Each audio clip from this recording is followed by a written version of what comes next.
பதிவு எண் 2301. நான் குமரி அறிவியல் பேரவை இளம் விஞ்ஞானி நிகழ்ச்சி 2025 முதல் 2026 ஒரு இளம் விஞ்ஞானி. நான் இன்று மனித பண்புகளை பற்றி என் குடும்பத்தாருடன் ஒரு கலந்துரையாடல் வந்திருக்கிறேன். மனித பண்புகளை பத்தி எங்களை மாதிரி சின்ன பிள்ளைங்க நிறைய தெரிஞ்சுக்கணும்னு ஆசைப்படுறோம். அப்போ உங்களை மாதிரி பெரியவங்க எங்களுக்கு என்ன சொல்ல ஆசைப்படுறீங்களோ அதை விளக்கமா சொல்றீங்களா? ஒரு தாயாட்டு நான் உங்களுக்கு நிறைய விஷயங்கள் சொல்லி தரணும்னு நான் நினைக்கிறேன். சரியா? உங்களுக்கு ஃபர்ஸ்ட் சபை நாகரிகம். இந்த சபை நாகரிகம்னா என்னன்னு உங்களுக்கு தெரியுமா? உங்களுக்கு கொஞ்சம் தெரியும், நீங்க கொஞ்சம் தெளிவா சொல்லிட்டாங்க. ஒரு சபை நாகரிகம் என்னதுன்னா, அதாவது தொட்டில் பழக்கம்னு சொல்லுவாங்க. அதாவது வீட்டுக்குள்ள இருக்கிறது, வீட்டுக்குள்ள நீங்க பேசிக்கா இருக்கும்போது ஒவ்வொரு நல்ல விஷயங்களுக்கு செயல்படுத்தலாம் மட்டும்தான் என்ன பண்ணுவோம், அந்த பழக்கங்களை வெளியே வச்சு உங்களால செயல்படுத்த முடியும். அப்ப நீங்க வீட்டுக்குள்ள இருந்து ஆரம்பிக்கும் போது என்ன பண்ணும், நல்ல பழக்க வழக்கங்களை உங்களுக்குள்ள நீங்க கொண்டு வரணும். அப்ப அந்த கொண்டு வரும்போது இந்த பழக்க வழக்கம் வெளியே போய் என்ன ஆகுது, உங்களை ஒரு நல்ல ஒரு அனுபவசாலியாட்டு ஒரு அனுபவசாலியா உங்களை இதுல உங்களை காட்டும். ஓகேவா? அப்போ முதல்ல சபை நாகரிகத்தை பேணணும். ஒரு சபையில போகும்போது என்ன பண்ணணும், அந்த சபை ஒரு அழகான ஒரு இடமா இருக்கணும். அந்த இடத்துல ஒரு அநாகரிகமான செயல்களோ ஒரு அருவருக்கத்தக்க செயல்களோ எந்த ஒரு செயலுமே என்ன பண்ணக்கூடாது, நம்ம செயல்படுத்தக்கூடாது. அதுதான் நமக்கு என்னது ஃபர்ஸ்ட் மெயினான ஒரு விஷயம் மட்டும் இருக்குது. ஓகேவா? அதே போல பிறருக்கு இடைஞ்சல் தரக்கூடிய எந்த ஒரு செயலையுமே செய்யக்கூடாது. இப்போ இந்த செயல் செய்து இதுல நிறைய நன்மை கிடைக்காது, நான் நிறைய பெனிஃபிட் இருக்குன்னு சொல்லி இருந்தாலும் என்ன பண்ணக்கூடாது, அந்த செயலை நம்ம செய்யவே கூடாது. புரிஞ்சுதா? அதே போல என்ன பண்ணக்கூடாது, ஒரு சபையில வச்சு கத்தி பேசுறது, சத்தம் போட்டு சிரிக்கிறது, இதெல்லாம் கூடவே கூடாது. ஏன்னா மற்றவங்களுக்கு இடைஞ்சல் தரக்கூடியதா இருக்கும். நம்ம வீட்டுக்குள்ள இருக்கிற வரையும் நம்ம என்ன பேசலாம், சிரிக்கலாம், ஜாலியா இருக்கலாம், என்ன வேணாலும் பண்ணிக்கலாம். அது நம்ம ஃபேமிலிக்குள்ளேயே முடிஞ்சிடும். அதே ஒரு சபையும் போகும்போது எல்லாரும் நம்மள மாதிரி சிரிக்கிற ஒரு மென்டாலிட்டில அந்த இடத்துல இருக்க மாட்டாங்க. ஒவ்வொருவரும் ஒவ்வொரு சிந்தனையில இருக்கும்போது நம்ம அந்த இடத்துல நம்ம மட்டும் அந்த இடத்துல சத்தம் போட்டு கத்தி சிரிக்கிறதுனால அது எப்படி இருக்கும், மற்றவங்களுக்கு ஒரு இடைஞ்சல் ஏற்படுத்தக்கூடியதாக இருக்கும். உதாரணத்துக்கு இப்போ ஒரு சேர் இருக்கு, அந்த சேரை மாத்தி வைக்கலாம். என்ன பண்ணணும், அதை நீட்டா எடுத்து அதை ஒரு பக்கத்துல மாத்தி வைக்கணும். அது இல்லாம அங்க இருக்கிற சேரை நம்ம இப்படி இழுத்து எடுத்தா அது எப்படி வரும், அதுல ஒரு விதமான ஒரு சவுண்ட் வரும். அது எரிச்சலை உண்டாகும். வீட்டுக்குள்ள நம்ம அப்படி பண்ணும்போது என்ன பண்ணாங்க, நமக்கு எரிச்சல் உண்டாகும். அப்போ ஒரு பெரிய ஹாலோ ஒரு பெரிய பிளேஸ்ல இருக்கும்போது அந்த என்ன பண்ண நமக்கு அந்த சத்தம் ரொம்ப எரிச்சல் ஊட்டக்கூடியதாக இருக்கும். புரிஞ்சுதா? சத்தத்தோ எது பேசுறதாக இருந்தாலும் சரி, சிரிக்கிறதாக இருந்தாலும் சரி, இதெல்லாம் ஒரு சபை நாகரிகத்துக்கு அழகாகவே இருக்காது. புரிஞ்சுதா உங்களுக்கு? சபை வைக்கத்தை பத்தி அழகா விளக்கமா சொல்லி தந்தீங்க. இது மட்டும் தானே இன்னும் இருக்கா? நான் அதை பத்தி விளக்கம் சொல்லித்தரேன். பெரியம்மா சொல்லித்தாங்க. அவை உணவுகளை பத்தி நான் கொஞ்சம் விளக்கமா நமக்கு சொல்லித்தரேன். எங்க நம்ம ஒரு பொது இடத்துக்கு போனாலும் அழகா உட்காந்து சமாதானம் கொண்டு சாப்பிட்றது உணவு பழக்க வழக்கம். இப்போ அதை யாருமே கடைபிடிக்கிறது இல்லை. இப்போ உள்ள பிள்ளைங்க காலுக்கு மேலே காலை போட்டு காலை கீழே போட்டு இப்படியெல்லாம் சாப்பிட்றாங்க. சாப்பாட்டுக்கு அது மரியாதை இல்லை. இன்னும் கொஞ்சம் மரியாதையாக ஒழுக்கமாக உப்பு சாப்பிட்டோம்னா இன்னும் கொஞ்சம் பொது இடங்கள்லையும் நல்லா இருக்கும். அது இல்லை எங்கேயா போனாலும் டீசெண்டாக சத்தம் போடாமல் அழகாக உட்காந்து சாப்பிட்டாலும் நல்லா இருக்கும். புரிஞ்சுதா உங்களுக்கு?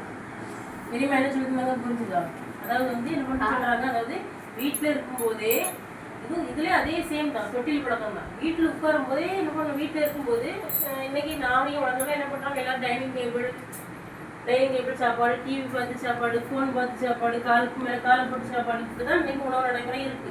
ஆனா அது நம்முடைய பழங்கால நடைமுறை அது கிடையாது. நம்முடைய முன்னோர்கள் அப்படி சாப்பிடல. அவங்க எப்படி சாப்பிட்டாங்க, கரையில் உட்காந்து சம்மணங்கால் போட்டு காலம் அடிச்சு தான் சாப்பிட்டாங்க. இன்னைக்கு பெரியவங்களாம் என்ன பண்றாங்க, எங்க முட்டு வலிக்கு அப்படி வலிக்கு இப்படி வலிக்கு டாக்டர்கிட்ட போகும்போது டாக்டர் சொல்ற ஒரே வார்த்தை நீங்க கீழே உட்கார்ந்து இருந்தீங்கன்னு சொல்றாங்க. நீங்க சம்மணங்கால் போட்டு கீழே உட்கார்ந்து இருந்தீங்க, உங்களுடைய உடல் ஆரோக்கியமா இருக்குன்னு சொல்றாங்க. அப்போ நம்ம வீட்டுல சாப்பிடும்போது என்ன பண்ணணும், நம்ம முடிச்ச வரைக்கும் இப்படி டிவி பார்த்து சேர் பார்த்து அங்க பார்த்து இங்க பார்த்து சாப்பிடக்கூடாது. எல்லாருமே உட்கார்ந்து நம்மளோட வீட்டுல இந்த வராண்டாலும் அழகா ரவுண்டா உட்காந்து சம்மணங்கள் போட்டு உட்காந்து சாப்பிடும்போது அது அழகான ஒரு உணர்வுறையா இருக்கும். அப்ப இந்த பழக்கம் நாளைக்கு நீங்க வெளியில ஒரு படிப்புக்காக போகும்போது வேற என்ன தேவைகளுக்காக போகும்போதோ அங்க போய் உங்களால அந்த டைனிங் டேபிள் சேர் உங்களை எதிர்பார்க்க மைண்ட் வராது. கிடைக்கிற இடத்துல ஒரு சுத்தமான இடத்துல என்ன பண்ணீங்க, நீங்க உட்காந்துருந்து அந்த சாப்பாடை சாப்பிட உங்களுக்கு தோணும். சரியா? அடுத்து என்ன பண்ணக்கூடாது, இந்த சாப்பாடை வீண் பண்ணக்கூடாது. அளவுணவுங்கிறது மனிதனுக்கு ஒரு முக்கியமான ஒரு விஷயம். சாப்பாடு என்ன பண்ண, நம்முடைய தேவைக்கு மட்டும் தான் சாப்பாடு எடுத்து சாப்பிடணும். எக்ஸ்ட்ரா சாப்பாடு வச்சு அது வந்து நமக்கு வயிறு நிறைஞ்ச பிறகு இது தூர போட்டுரும் அப்படின்னு வைக்கவே கூடாது. சரி, அன்னைக்கு எவ்வளோ பாவப்பட்ட மக்கள் வந்து இன்னைக்கு ஒரு குடி ஆகாரம் இல்லை, உணவு வந்து இல்லாமல் தான் அவங்க வந்து கஷ்டப்படுறாங்க. அப்போ நம்ம ஒரு நிமிஷம் நம்ம வந்து அதை பற்றி யோசிச்சு பார்க்கணும். இறைவா, இந்த நேரத்தில் இந்த உணவை நீ எனக்கு சாப்பிட்டு தந்திருக்க. சரி, அப்போ அவனுக்கு நம்ம அந்த இறைவனுக்கு நன்றி சொல்லிட்டு அந்த உணவை வந்து என்ன பண்ணணும், சாப்பிட ஆரம்பிக்கணும். இறைவன் என்ன சொல்றான், உண்ணுங்கள் பருவங்கள் வீணுரையும் செய்யாதீர்கள் சொல்றான். உனக்கு தேவைக்கு நீ உணவை எடுத்துக்க, ஆனா நீ என்ன பண்ணாத அதை வீண் பண்ணாத. ஏன்னா அந்த உணவு இன்னொருத்தவங்க உபயோகப்படும். அதனால நீ என்ன பண்ணாத அதை வீண் பண்ணாத அப்படின்னு சொல்றாங்க. சரியா? அதே போய் ஒரு சபையில போய் சாப்பிட்டு, ஒரு கல்யாண வீடு, ஒரு திருமண வீடு, வேற ஏதாவது ஃபங்க்ஷனுக்கு போறோம், அங்க வந்து சாப்பாடு வைக்கிறாங்க, அங்கேயும் அதே ஃபாலோ பண்ணணும். சாப்பாடு சரி ஒரு ஆள் சாப்பிடணும் அப்படின்னு வெயிட் பண்ணி எப்போ சாப்பிட்டு எந்திப்பாங்கன்னு சொல்லி இருக்கு நம்ம பண்ணக்கூடாது. ஏன்னா வந்து அவங்க வந்து அந்த சாப்பாடை வந்து ஐயோ பின்னாடி ஆள் நிற்கன்னு சொல்லி அவங்க அந்த சாப்பாடு நிம்மதி சாப்பிட மாட்டாங்க. சாப்பாடு என்ன பண்ணுவாங்க, விரைவுபடுத்திட்டு இருப்போம். அப்படி நிற்க கூடாது. எல்லா இடத்துலையும் என்ன டீசெண்டோ வீட்டுல இருந்தே அவங்க ஃபாலோ பண்ணி என்ன பண்ணணும், பொது இடங்களுக்கும் அந்த டீசெண்டா ஃபாலோ பண்ணி அப்படி கொண்டு போகணும். புரிஞ்சுதா உங்களுக்கு இந்த விஷயம்? அதே போல சாப்பிடும்போது வீணான பேச்சில் பேசக்கூடாது. சாப்பாடை ருசிச்சு சாப்பிட்டு அப்படியே இருக்கணும். அப்போ சாப்பிட ஒழுங்குமுறைனா என்ன பண்ணணும், ஃபர்ஸ்ட் ஹேண்ட் வாஷ் பண்ணணும். ஹேண்ட் வாஷ் பண்ணணும். கட்டில சாப்பாடு இருக்கும், அந்த சாப்பாடு என்ன பண்ணாது இப்படி வச்சு அப்படி சாப்பிடக்கூடாது. அது வந்து ஒரு டீசெண்டா இருக்கணும் சாப்பாடு. உள்ளங்கையெல்லாம் ஆக்கி இங்கெல்லாம் ஆக்கி அப்படி சாப்பிடக்கூடாது. டீசெண்டா இறைவன் அழகா 5 விரல் தந்துருக்கு. அப்படி அந்த 5 விரல் வச்சு நம்ம சாப்பாடு பிளேட்டு நம்ம பக்கத்துல என்ன சாப்பாடு இருக்கு, அங்க ஒரு சாப்பாடு இங்க ஒரு குடி அப்படின்னு சாப்பிடுவாங்க. அப்படி சாப்பிடவே கூடாது. அழகா என்ன பண்ண நமக்கு தேவையான அளவுளவு எடுத்து நமக்கு அருகில் உள்ள சாப்பாடுல இருந்து ஆரம்பிக்கணும். அப்படின்னா சாப்பிட்டு எடுத்து அழகா நீட்டா கிளீன் பண்ணணும். அதுல என்ன பண்ணுவீங்க, நீங்க சாப்பிடும்போது கருவேப்பிலை எல்லாம் ஒதுக்கி வைப்பீங்க. அப்படிதானே? ஆனா அதெல்லாம் உங்களுக்கு நல்ல அழகான அடர்த்தியான ஹேர் வேணா என்ன பண்ணணும், அந்த கருவேப்பிலையில இருந்து எல்லாமே சாப்பிட்டு அந்த பிளேட்ல வந்து எதுவுமே இருக்கக்கூடாது. அந்த பிளேட்டை பார்த்து அவ்வளவு நீட்டா இருக்கணும் சாப்பிட்ட பிறகு. அந்த அளவுக்கு நம்ம சுத்தமான முறையில டீசெண்டாட்டு எந்த வீட்டினாலும் சரி எந்த பொது இடங்கள்னாலும் சரி நம்ம வந்து இந்த சாப்பிட்ற உணவு முறையை அழகா நீட்டா நம்ம என்ன பண்ணணும், அது நீங்க வந்து பேணணும். ஓகேவா? சரிம்மா.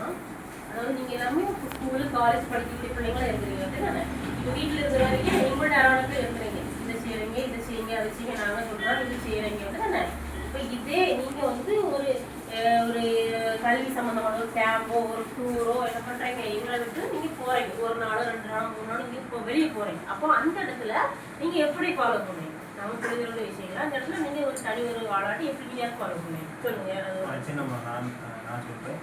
நான் வந்து இப்போ வந்து எம்காம் படிக்கிறேன். நான் பிகாம் படிக்கிற டைம்ல வந்து எனக்கு டைம் கீப்பிங்னாலே என்னன்னு தெரியாது. அதாவது டைமை வந்து கரெக்டாக எப்படி நம்ம மேட்ச் பண்ணணும், எத்தனை மணிக்கு எந்திக்கணும், எத்தனை மணிக்கு நம்ம சாப்பிடணும், அதெல்லாம் நான் கரெக்டாக கடைபிடிச்சதே கிடையாது. அதாவது நான் என்சிசின்னு சொல்லிட்டு ஒரு இதுக்குள்ள, அதாவது ஒரு என்சிசின்னு சொல்லிட்டு உள்ள போகும்போது அங்கே வந்து எனக்கு முதல்ல சொல்லி தந்ததே இந்த டைம் கீப்பிங் தான். அதாவது என்னோட மேலே இருக்கக்கூடிய அந்த அண்டர் ஆஃபீஸர் வந்து எனக்கு கரெக்டாக அந்த ஒரு இதை கொடுக்கும்போது, அதாவது இங்கே வரணும், இந்த டைமில் கரெக்டாக இங்கே வரணும்னு சொன்னால் நான் அந்த டைமில் கரெக்டாக அங்கே போகணும். இப்போ நான் ரூமில் தங்கியிருக்கேன், அந்த ரூம்லேயே இருந்து நம்ம செல்ல நோண்டிட்டு இருக்குது. கரெக்டாக அவங்க விசில் அடிக்கும்போது நம்ம அந்த கரெக்டாக அந்த டைமிங்கில் அங்கே இல்லைன்னா அதுக்கான பனிஷ்மெண்ட் நமக்கு கரெக்டாக கிடைக்கும். ஆனால் அந்த பனிஷ்மெண்ட் கிடைக்கிறது மூலமாக நமக்கு வந்து அடுத்த டைம் வந்து அவங்க போடும்போது அந்த டைமிங்கில் கரெக்டாக நம்ம அந்த இடத்துல போய் நின்றுடலாம். ரெண்டாவது வந்து நான் கற்றுக்கிட்டது என்னன்னா அந்த சாப்பிடக்கூடிய டைமிங் தான். அந்த சாப்பிடக்கூடிய டைமிங்னா என்ன சொல்லணும்னா, நான் வந்து இப்போ அங்கே சீனியராக இருந்தேன், ஒரு கேம்பில் இருக்கும்போது நான் ஒரு சீனியராக இருந்தேன். எனக்கு ஜூனியர்ஸ் வந்தாங்க. அந்த ஜூனியர்ஸ் வந்து சாப்பிட்டு முடிச்சு கிளம்புன கூட தான் நம்ம சீனியர்ஸுக்கே சாப்பிடுறதுக்கு அலோவ் பண்ணுவாங்க. அது ஒரு டீ பிரேக்காக இருக்கட்டும், அப்போ அப்படிதான். ரெண்டாவது ஒரு பரேடு நடக்கிறதா இருக்கட்டும், அந்த பரேட்லேயும் கரெக்டாக அந்த டைமிங்கில் போய் நம்ம நின்றோம். அப்படி நிற்கலைன்னா அதுக்கான பனிஷ்மெண்ட் கிடைக்கும். அதாவது நான் எங்க போனாலும் நான் பிழைச்சிக்கிறேன். அதாவது எங்க போனாலும் எனக்கு வந்து எங்க உமா இல்லாம டைமிங் ஆமா டிசிப்ளினா படிச்சுக்கிட்டேன். எங்க போனாலும் என்னால அந்த எம்சிசில நான் கத்துக்கிட்டதை வச்சு எங்க போனாலும் கரெக்டா காலையில நேரத்தை எந்திக்கிறதும், என்னுடைய வேலைகள் நான் எல்லாம் ஃபுல்லா முடிக்கிறது, அப்புறம் எத்தனை மணிக்கு நம்ம சாப்பிட போகணும், அப்புறம் அந்த ஒரு வேலைக்கு கிளம்புறதா இருந்தாலும் எத்தனை மணிக்கு நான் அந்த வேலைக்கு உள்ள போய் நிக்கணும், இதெல்லாம் அந்த டைமிங் மூலமா நான் கத்துக்கிட்டேன். இப்போ நீங்க எல்லாரும் போறீங்க குரூப்பா வந்து கிரவுண்டுக்கு கூட்டுறாங்க, தனிப்பட்ட முறையில் ரூம்ல இருக்கிறதோ ரூம் படுக்கிற அந்த மாதிரி செய்யலாமா? இல்ல அந்த மாதிரி நாங்க ஒருக்க கூட செஞ்சிருக்கலாம். அதாவது ஒருக்கா செஞ்சிருக்கோம். அதை வந்து நாங்க திருத்திக்கிடணும். இன்னொன்னு என்னன்னா, நாங்க அப்படி செஞ்சதுனால எங்களுக்கு அது பனிஷ்மெண்ட்டும் கிடைச்சிருக்கு. அப்படி இருக்கக்கூடாது, அது தப்பான ஒரு முறை. நமக்குன்னு ஒரு டைமிங் தருவாங்க, அந்த டைமிங்ல நம்ம அதுக்கான வேலைகளை செஞ்சு முடிச்சிடணும். இப்போ குளிக்கதா இருக்கட்டும், துணி துவைக்கதா இருக்கட்டும், இதெல்லாம் அந்தந்த டைமிங்குள்ள முடிச்சுக்கணும். ரெண்டாவது, நமக்கு தேவையான விஷயங்கள் எல்லாம் செஞ்சு முடிச்சுட்டு கரெக்டாக அந்த டைமிங்ல வந்து ஜாயின் பண்ணலாம். அதாவது நம்ம ரூம்ல இருக்கக்கூடாது, அது தப்பான ஒரு செயல். மனித பண்புகள்ல ஒழுக்கத்தை பத்தி ஒரு நாள் சொன்னீங்க, இன்னும் இருக்கா இல்லை வாங்கலாம்? இருக்கு, இன்னும் இருக்கு. அதாவது ஃபர்ஸ்ட் வந்து செல்ஃப் ரெஸ்பான்சிபிலிட்டி. நம்மளை நாமே ஃபர்ஸ்ட் வந்து பாதுகாக்கணும். நம்மளுடைய ரோட்ல நடக்கிறதா இருந்தாலும் சரி, நம்மளுடைய திங்ஸை பாதுகாப்பாக இருந்தாலும் சரி, வேற நமக்கு இது வந்து நம்ம இன்னொருத்தங்க மேலே பழிபட முடியாது. இப்போ ரோட்டை கிராஸ் பண்ணுறோம், நம்ம என்ன பண்ணணும், அதுக்கான என்ன ரூல்ஸ் இருக்கு, அதன்படி நம்ம ரோட்டை கிராஸ் பண்ணணும். இது வந்து என்னுடைய சுயம். நான் ஃபர்ஸ்ட் என்ன பாதுகாக்கிறது, புரிஞ்சுதா? அடுத்து என்னுடைய திங்ஸ்.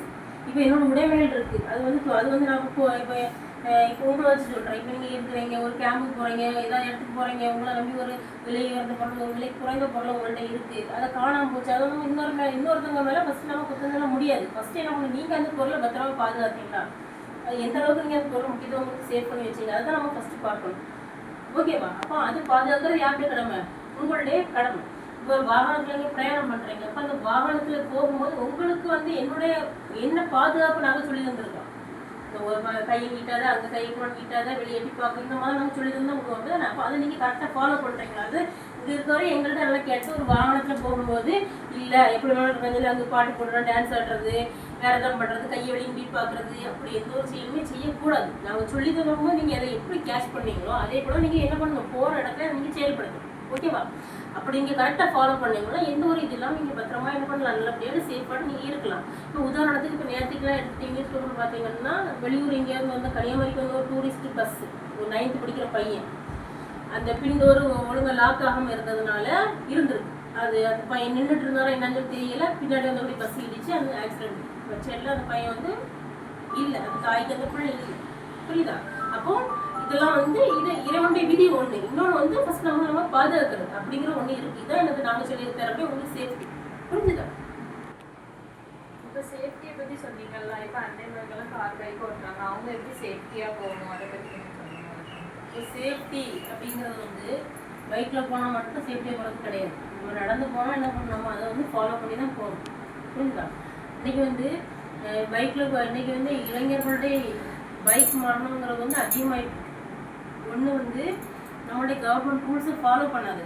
அதாவது அவங்களுக்கு வந்து ஒரு 18 வயசு அவங்க ஒரு லைசன்ஸ் எடுக்க முன்னாடி என்ன பண்ணுறாங்க, பேரண்ட்ஸ்லாம் நமக்குள்ளே பைக் ஓட்டி அளந்து பார்க்கணும்னு சொல்லி இஷ்டத்தை என்ன பண்ணுறாங்க, பைக்கை கையில் கொடுத்து விட்டுறாங்க. அந்த பின்னாடி அவரோட பின் விளைவு அவங்க வந்து பார்க்குறது கிடையாது. ஓகேவா? இது வந்து அவங்க செய்கிற மிகப்பெரிய தப்பு. இதனால் என்னது, இன்னைக்கு விபத்துகள் நடைபெறுது.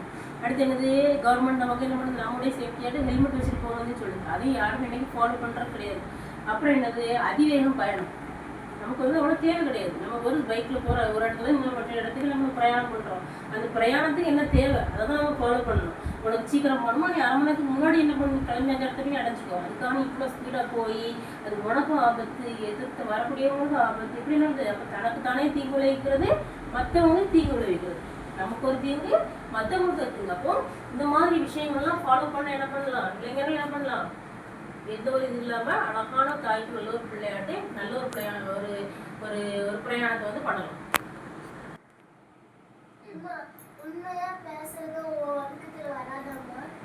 உடல் ஆரோக்கியத்துக்கு வந்து ரொம்ப முக்கியமான ஒரு விஷயம் வந்து உண்மையை பேசுகிற மட்டும்.